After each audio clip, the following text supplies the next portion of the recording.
Descendant of the sharp-edged Countach that practically coined the term exotic, the Lamborghini Diablo retains the mid-mounted 4-cam V12, swing-up doors, and all the excitement of the original in a more rounded, smoothed-over form. Look closely and you'll see slightly larger engine air intakes and brake ducts that are the distinguishing marks of the VT, the all-wheel drive version of the Diablo. Never before has a Lamborghini put its power to the ground so efficiently.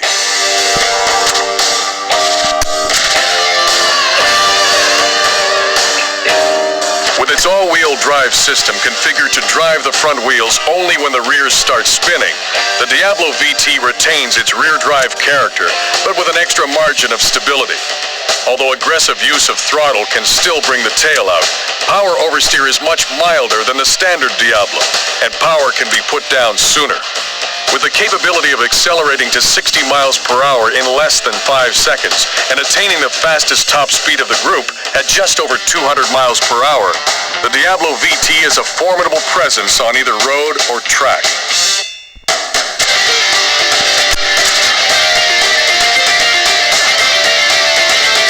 All-wheel drive that incorporates a mid-mounted viscous coupling helps put the VT's monstrous 492 horsepower to the ground.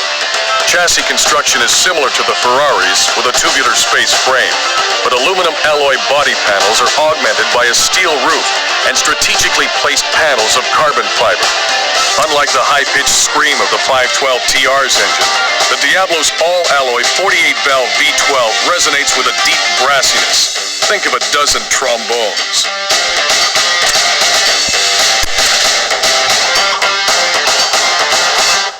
The roots of the Lamborghini Diablo go back to a small factory in Cento, Italy, where a mechanic turned industrialist started his career building tractors under the Lamborghini name.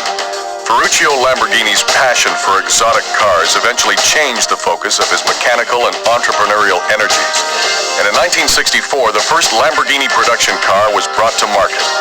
Called the 350 GT, its hood emblem depicted a charging bull, a reference to Ferruccio Lamborghini's astrological sign of Taurus. The Miura P400, a V12-powered sports car named after a Spanish breed of fighting bull, sent other manufacturers back to the drawing board with its mid-engine design. Although well-received and often cited as the most beautiful Lamborghini ever designed, the Miura was replaced by the Countach in the mid-70s. Despite a difficult gestation period, the Countach became one of the most highly revered and sought-after true exotics. It then evolved, with basic configuration intact, into the more modern-looking and aerodynamically efficient Diablo.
Designs have been as long-lived as the Porsche 911, or as successfully updated.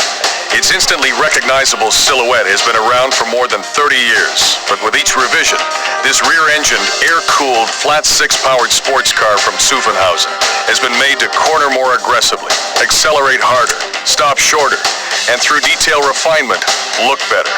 To many of its followers, the 911 is considered to be the only real Porsche.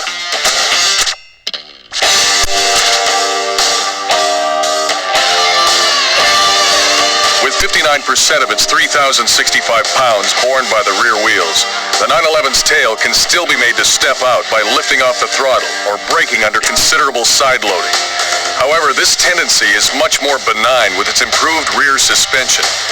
Where this rear weight bias helps out tremendously is in the 911's fantastically powerful braking, effected through huge vented and cross-drilled rotors clamped by racing-bred ABS-assisted calipers. Overall, this car has a great feeling of precision and finesse.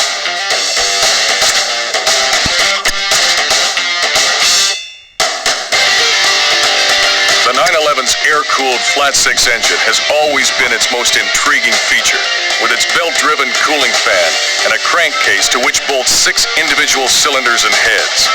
To make the best use of its 270 horsepower, the engine is mated to a 6-speed transaxle, a Porsche production first. Also of note is the new aluminum multi-link rear suspension that replaces the less forgiving semi-trailing arms that the car has had since its inception.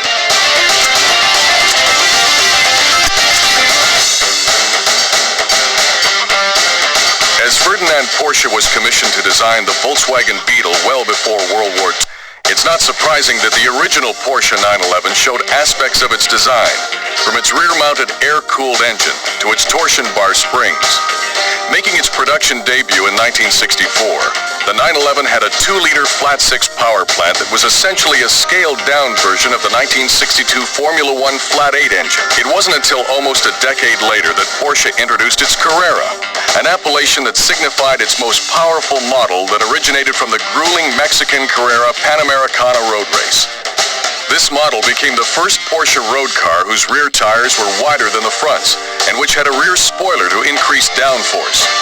Although the styling changes to the 911's shape over the years have been subtle, each mechanical revision has improved on its superb performance capabilities, preserving its status as one of the most prestigious sports cars of the last 3 decades.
As America's sports car, the ZR1 is the most powerful production Corvette ever made, foregoing the standard pushrod V8 for one with 4 cams, 32 valves, and 405 horsepower. The ZR1's LT5 engine is a multinational effort, with engineering assistance supplied by England's Lotus, and assembly carried out by Mercury Marine in Stillwater, Oklahoma. Final assembly of the entire car is performed where Corvettes have long been built, in Bowling Green, Kentucky.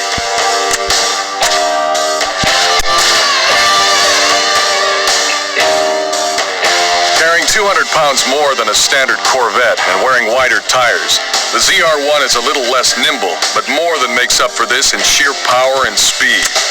The ZR1 attained an honest 178 miles per hour in our latest road and track top speed test, which places it a solid 3rd in this group of sports cars. Drag strip launches are uneventful and easily repeatable, making it child's play to get 0 to 60 clockings in the 5-second range all day long.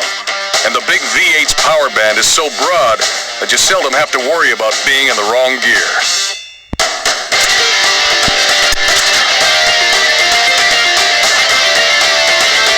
The Corvette's structure is unusual, with fiberglass panels that are bonded to a skeletal steel frame. This structure exhibits some flex, which takes away from the feel of precision.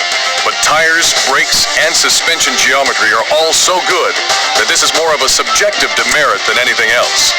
The ZR1 6-speed transmission has an extremely tall top gear for relaxed cruising, and cockpit adjustable suspension damping makes those longer journeys more comfortable.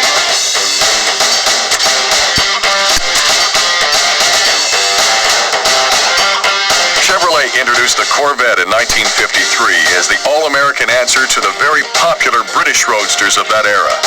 Named after a sleek and fast Canadian submarine chaser of World War II, the first Corvette was fitted with a fiberglass body and a Blue Flame pushrod inline-6 engine.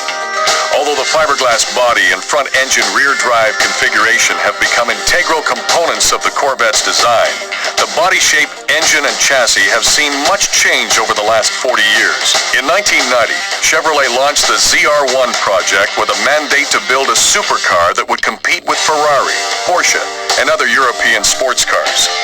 Though the last of the 6,938 ZR1s rolled off the production line on April 28, 1995, the ZR1 remains one of the fastest and most powerful production cars in the world.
Italian style, beauty, speed, comfort, exclusivity. The Ferrari 512 TR has it in droves. Able to play the roles of high-speed Grand Tourer or sports car equally well, this Ferrari is not at all nervous or high-strung. Its 421 horsepower flat 12 is the epitome of tractability. And one look at those huge body-side ducts lined with the strakes that have graced the Testarossa since 1984 make its mid-engine configuration readily apparent.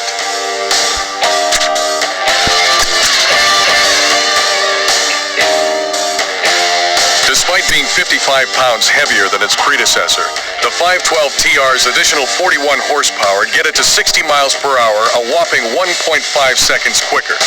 The difference through the standing quarter mile is even more impressive, 12.9 seconds versus 14.5, earning a top spot among this bunch of sports cars. Though its tail can be provoked into oversteer, the 512 TR prefers gentle understeer and exhibits a docility that belies its rear-heavy weight distribution. The unassisted steering, though very precise, can be heavy in low-speed turns.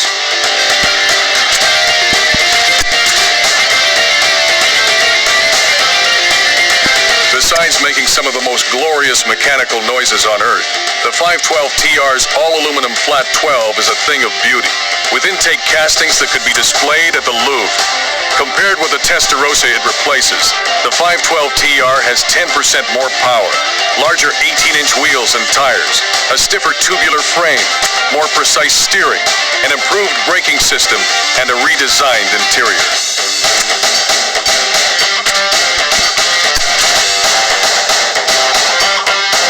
Arguably the most victorious and longest-lasting competitor in automobile racing history, the Ferrari Marque owes its success to Enzo Ferrari, the Modenese-born son of a metal shop worker. Along with a small group of close colleagues and talented engineers, Enzo produced sports racing cars that were as beautiful as they were fast. Since the Marque's inception in 1947, a prancing black horse on a yellow background has been Ferrari's emblem. It was once the symbol of World War I flying ace Francesco Baracca. After he was shot down, his parents sent Ferrari a piece of the plane's fabric bearing the symbol, wishing for him to adopt it in recognition of his similar competitive spirit. The earliest predecessor of the 512TR can be traced as far back as 1957 to the first production 250 Testarossa. This 12-cylinder Ferrari had its cylinder heads painted fiery red, which led to the name Testarossa, or Redhead. The tradition continues to this day on the 512TR.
Car show sweetheart to production vehicle in just 3 years, the Viper has put Chrysler back on the supercar map in bold block lettering. The approach is brute force rather than finesse, as the Viper is really a car built around its engine, a thundering 400 horsepower 8-liter pushrod V10. Pampering its driver is not part of the equation. The Viper has side curtains instead of roll-up windows, a rudimentary fabric top, and just the basic controls and gauges.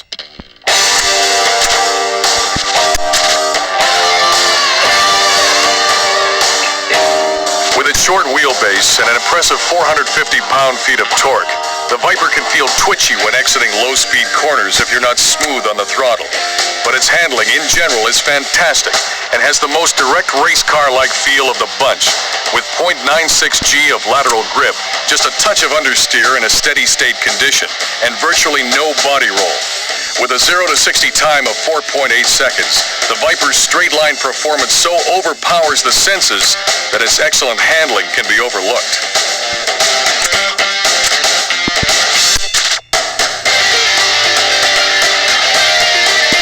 By far the largest production car engine sold in the U.S. today, the Viper's 8-liter all-aluminum V10 shares the architecture of Chrysler's small block 360 cubic inch V8, but with 2 more cylinders grafted on.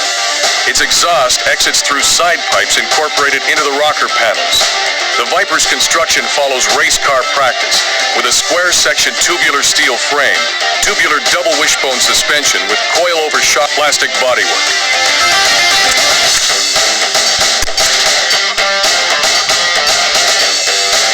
Although claimed by some to be Chrysler's first true 2-seat sports car, the Viper is based on the history of sports car designs dating back over 40 years.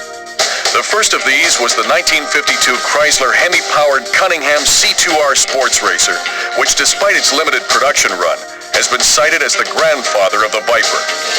Perhaps the greatest inspiration came from the legendary Shelby Cobra of the 60s, whose success was based on a formula developed by its creator, Carroll Shelby.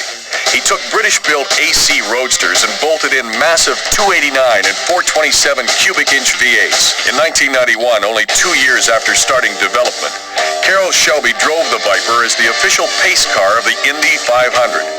1 year later, the Viper was rolling off the production line and into the eager hands of enthusiasts.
shook the automotive world by its lapels in 1991 with the introduction of the NSX, a 168-mile-per-hour exotic with an all-aluminum unit body and a 270-horsepower mid-mounted V6. Not only was it quick, agile, and forgiving to the inexperienced driver, the NSX established a new level of refinement for exotic cars. It's easy to get in and out of. It's quiet at cruise. Its trunk will hold 2 golf bags, and its outward vision is superb for a mid-engine car.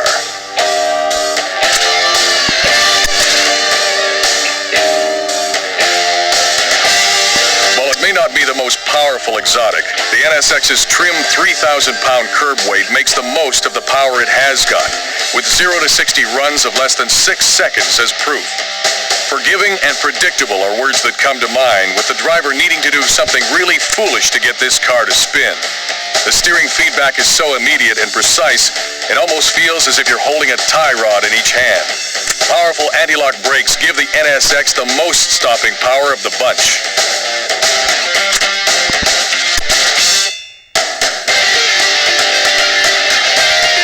Ekes 270 horsepower out of its 4-cam 3-liter V6, using such pricey metals as aluminum and titanium, and its ingenious VTEC system, which employs 2 distinct camshaft lobe profiles to get both a smooth idle and excellent power at high RPM. The result allows this V6 to pull melodiously to 8,000 RPM, making smooth power without the vibration and commotion you'd associate with some cars in its class. With the exception of a steel crossbeam that supports the steering, the NSX's structure is composed entirely of aluminum extrusions, stampings, and castings.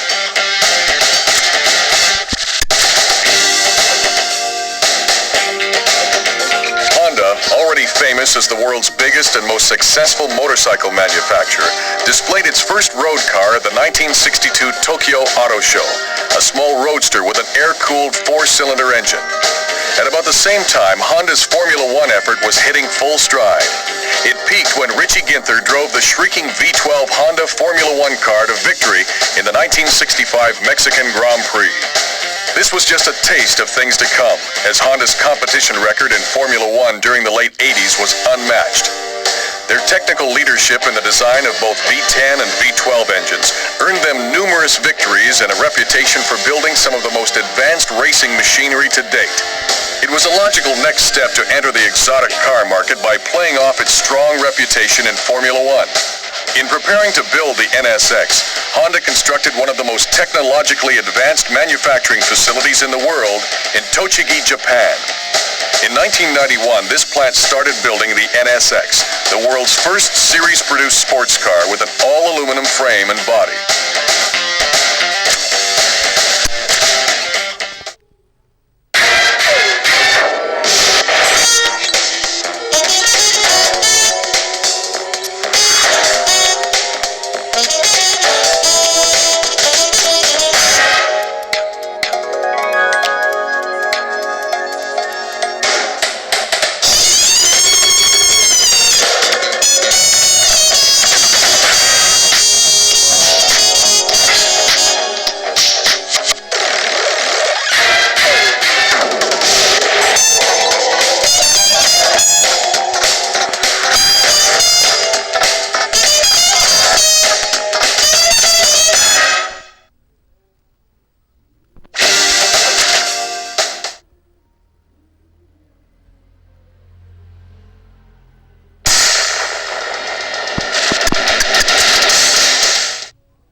Powerful and shapely, the RX-7 is a driver's car that's also a treat for the eyes.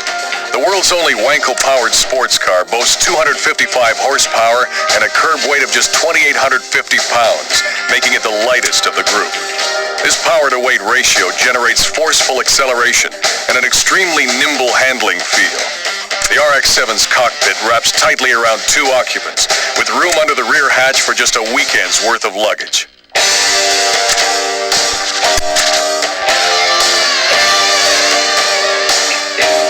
Wheel hop off the line hinders drag strip starts, but once underway, the RX-7 is explosively fast. The transition from primary to secondary turbo operation is hardly noticeable. Handling is extremely responsive, and with 0.94 G of lateral grip and only slight body roll, the RX-7 is second only to the Viper in its race car-like feel. Stopping is equally impressive, with 11.6-inch rotors front and rear, although this ABS-assisted sports car doesn't quite achieve the braking brilliance of the NSX or Porsche.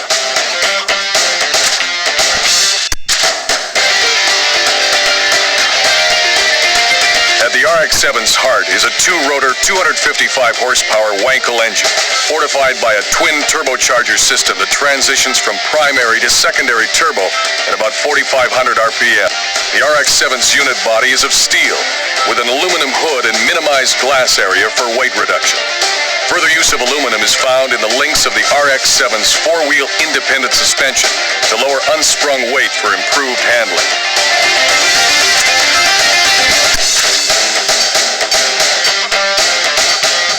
Mazda's introduction of the RX-7 in 1978 was thought by many to be the most significant new sports car since the Datsun 240Z.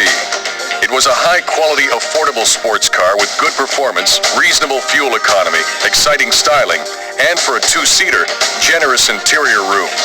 It was also the only sports car sold in the North American market powered by a rotary engine. The RX-7's twin-rotor Wankel engine has remained essentially unchanged over the years, except for increases in power and the addition of turbochargers. The 1986 through 1992 cars received semi-trailing arm independent rear suspension and a body style criticized for looking too similar to a Porsche 944. However, a radical redesign was delivered by Mazda in 1993 with an entirely new chassis, with the emphasis placed on lightweight and agile handling. Perhaps one of the most attractive cars on the road today, the new RX-7 is considered by many to be an affordable exotic, without the penalties of temperament and price associated with other such cars.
Enormous front air intakes to the clusters of tiny taillights under a towering F40 style wing, Toyota Supra is a powerful styling statement. It also has muscle beneath its hood to match those looks. A 3-liter twin-turbo inline-6 engine makes 320 horsepower, which ties it with the Mitsubishi 3000 GT VR4 for the most powerful Japanese production sports car made. The Supra's chassis employs no special gimmicks, just the basics for world-class handling.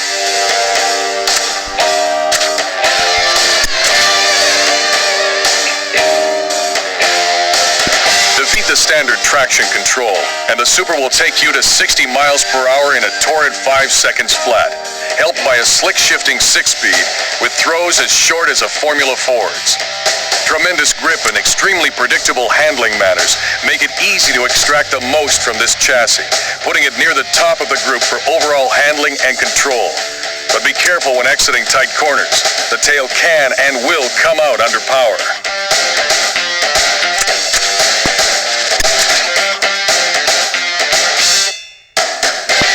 Like all the Supras before it, this version uses an inline-6 with a cast iron block and aluminum head. The twin-capped sequential twin turbos and a jumbo-sized intercooler help bolster output to 320 horsepower.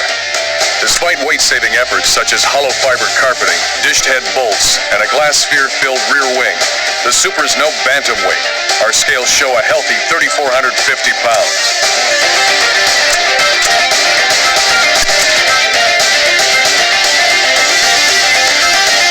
origin of the Supra dates back to 1971, when Toyota introduced the Celica as an economical four-cylinder sports coupe. It was 8 years later that Toyota decided to create a new, more powerful version of the Celica, outfitted with a 2.6-liter inline-six power plant derived from the Cressida's engine. The new model, called the Supra, enabled Toyota to better compete with other popular economy-minded sports cars such as the Mazda RX-7 and Nissan 280ZX. The Supra underwent rather conservative body style and mechanical changes through its next two generations. But in 1993, Toyota unveiled a radical redesign. The new Supra Turbo's performance capabilities put it at the top of the pack of Japanese production sports cars, and squarely in contention with Europe and America's best.